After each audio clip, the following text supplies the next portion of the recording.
I think question 5 in the assess contains absolutely everything you want. I hope my face doesn't get in the way of all this work, but anyway, here we go. Let's see what we can make fit on here. Let's work in blue or something. So here we go. Here we're right. Work out all the angles basically. Please note, not drawn accurately, so don't you dare get conned into trying to measure it, because even if you got the answer right, you get nothing for it. So here we go. Four-sided shape, quadrilateral, all adds up to 360. So A is going to be 360 take away the 90, that's him, and the 48 and the 110. Let's get the answer there quickly. Take away the 90, take away the 48, take away the 110, bam, 112 degrees. The assess is saying this is grade D or C depending how complex it gets. Shape B, this is clearly a trapezium, so I may as well say so for your edification. I know it's a trapezium, one pair of parallel lines, and it's an isosceles trapezium because that's the same length as that. So here we go. Work out angle B. If I extend, that's the same as angle B there, the corresponding angle. So I just go 180, take away the 130, because that's also a B there, and it's on a straight line, and that will give me angle B of 50 degrees.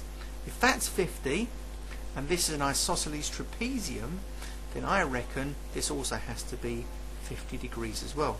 So how do you work out C? Well, we've got a lovely little triangle there. I'm going to have C is going to be 180, take away the 90, and take away the 50. All together, so 180, take away the 90, take away the 50, and that gives me 40 degrees for angle C. Right, so sorry it's a bit cramped there, best I can do.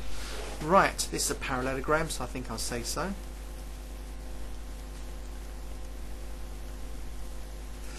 That's 41, so after C comes what? D. Alright, 41. Let's just have a good look at this. Alternate angles, so angle E is going to be 41. See, 41 there, cut across, 41. That's 35.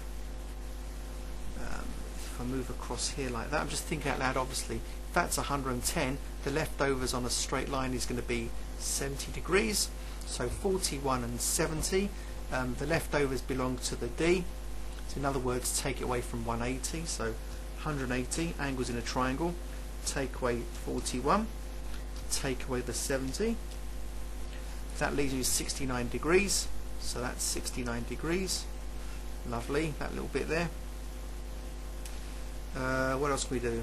What else can we do? 61, 41. Let me just think about this. I'm getting tired. Of course, now I thought about it.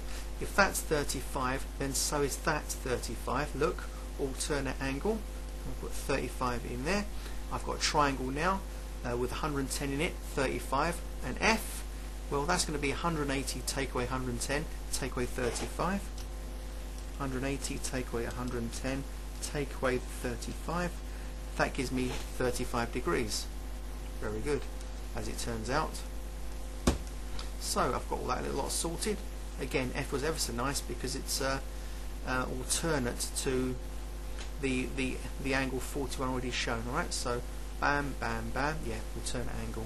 Now over to D, faintly drawn, I completely missed it. So this is a rhombus, which makes it all very, very easy. If that's a rhombus, then this angle has been bisected exactly by this diagonal, so I is going to be 43 degrees as well, and also the diagonals cross each other at 90 degrees, so H is 90 degrees. I have a triangle here, 43 and 90, therefore the leftovers for J is going to be 180, take away the 90 and take away the 43, that makes that 47 degrees. Alright, adds up to 180. On this side, exactly the same. If that's 90 and that's 43, G must also be 47 degrees. Very, very easy. E, what have I got? I've got myself a kite. I think, yeah, that's an isosceles triangle, that's isosceles, that's a kite. So if that's isosceles, that's also 65 degrees. So that's going to be 180 take away 2 lots of the 65. So 180 take away 130, that's going to be 50 degrees. So L is 50 degrees. What about K? Also isosceles, so that's 35 degrees. So K is going to be 180 take away 2 lots of 35, which is 70, and that's going to be 110 degrees. Doesn't look like it, but it is, you know. 235, 70, and from 180 gives me 110. Done. What about this little thing here? I've got a 4-sided shape, a quadrilateral, isosceles triangle. I've been told to do that, so let's just go for it. That's 90. Right, isosceles triangle, therefore I need this little bit to work out M, which is on a straight line with the rest of the angle here. Here we go. So I've got 78 from 180 is 102. Divide that by 2, I get 51 degrees. So that's 51. That's also 51. Let's make that a little bit bigger. A little bit bigger. So that's 51 degrees as well. Again, remember, 180 take away 78 was 102. Halve it, 51 each. Therefore, M is going to be 180 take away the 51. So 180 minus 51. I'm sorry I haven't got the space to write all the working. You've just got to listen to what I'm saying. So that's 129 degrees. What have I got here? I've got a 90, I've got 129, and a 41. This is a quadrilateral in its own right, so it all adds up to 360. So I'm going to say 360 take away 90, 129, 41, get the leftovers. So 360 take away the 90, take away the 129, and take away the 41 degrees. That leaves me with 100 degrees belonging to N. Right, FG. What have I got here? 1, 2, 3, 4, 5. It's a pentagon. Now, a pentagon, 3 triangles basically. If you chop it up, 3 times 180 is 540. So the whole thing comes to 540 degrees. If I take away 106 and 88 and the 90 degrees there, and then divide by 2, I've got the angle P. So let's just do that quickly. 540, take away the 106, take away the 90, take away the 88. I've got myself 256 degrees, so I might fit it there. So 2 lots of P is 256, so a single P will be that divided by 2. So they're both obtuse angles. It looks like an obtuse angle in the picture anyway, but don't go by that because they're not drawn accurately. So 128 degrees. So that's 128 degrees for you, 128 degrees for you. Done. H, the same. That's that. So R is going to be 90 plus an extra little bit. I'm going to pause and think. I'll get back to you. Got it. Well, look, I've created a square. That equals that equals that equals that. And please note, they also said that equals that, which equals that. This is an equilateral triangle, so Q is in fact 60 degrees. So that part there is 60 degrees. So how big is angle R? 90 plus 60. That's 150 degrees. That's H done. This one looks easy. If it's, again, quadrilateral with 1, 2, 3 exterior angles and the 90. So that must be 90 as well inside on a straight line. This must be 180 take away 72.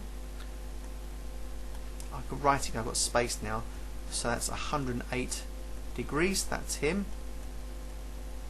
What else have I got? If that's 110 outside, then I've got 70 left on the inside. Look, 1, 2, 3. I've got 3 angles. That means I can work out angle T.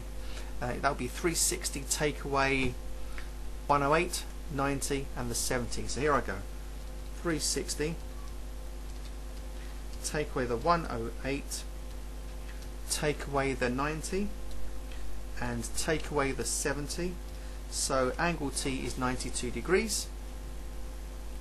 And of course angle S is on a straight line with T, so it's going to be 180, take away the 92, so angle S is going to be something special. 180, take away the 92, he gets 88 degrees. There you go. So S is 88 and T is 92. What about this J thing? Same sort of thing here. I'll eventually get round to U and V, but let's just work out the interior angle. That's going to be 100 degrees on a straight line with the 80. That's 115, so the leftovers is going to be 65. That comes to 80, doesn't it? 180, 70, yeah it does. 1, 2, 3, 4, 5. It's a pentagon, so the sum of the angles of a pentagon is 540 degrees from previously. So I merely take away these 4 angles from 540 to get the U. So I'm going to point to it, say 540, take away the 65, take away the 120, take away the 120 again, take away the 100. I'll be done. U is 135 degrees. Alright, like I said, I took away these 4 angles from 540 and I got that. Again, V is on a straight line, so we're looking at 180. Take away the 135 and let's just get it straight away. That comes to 45 degrees. Is that alrighty then? I think I'll stop. I'm really tired, and I definitely will have a cup of tea right now.